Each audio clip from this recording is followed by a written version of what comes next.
நண்பர்கள் அனைவருக்கும் வணக்கம். நான் ஸ்ரீவர்மா மருத்துவமனையிலிருந்து சித்த மருத்துவர் ஜெயரூபா. பெண்களுக்கு உண்டாகக்கூடிய சிறுநீர் பாதை தொற்று அந்த மாதிரி சமயங்கள்ல நான் சொல்லக்கூடிய இந்த ஜூஸ் எடுத்துக்கிட்டிங்கன்னா இமீடியட்டாக அடுத்து ஒரு ஹாஃப் அன் ஹவர்லேயே உங்களுக்கு அந்த யூரின் பாதையில் இருக்கக்கூடிய எரிச்சல் வந்து நல்லா குறையும்.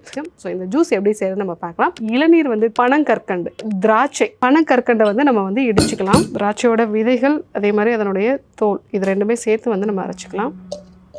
இது கூட இந்த இடித்து வச்சிருக்கிற பனங்கற்கண்டு, இது கூட கொஞ்சமாக நம்ம தண்ணீர் விட்டு நல்லா வந்து இதை அரைச்சிக்கலாம். இதை வடிகட்டிடலாம். இப்போ இது கூட நம்ம ஆல்ரெடி எடுத்து வச்சுருக்கக்கூடிய இந்த இளநீர் வந்து நம்ம சேர்த்துக்கலாம். ஸோ இந்த ஜூஸை வந்து நம்ம குடித்தோம் அப்படின்னா ஒரு அரை மணி நேரத்துலேயே நமக்கு அந்த யூரின் பாதையில் இருக்கக்கூடிய எரிச்சல் நல்லா வந்து குணமாகும். ஸோ இதை நீங்கள் கண்டிப்பாக வந்து ட்ரை பண்ணி பாருங்கள். ட்ரை பண்ணி பார்த்துட்டு எப்படி இருக்குங்கிறத சொல்லுங்கள். இதே போன்று ஒரு நல்ல ரெசிபியோடு உங்களை சந்திக்கிறேன். நன்றி, வணக்கம்.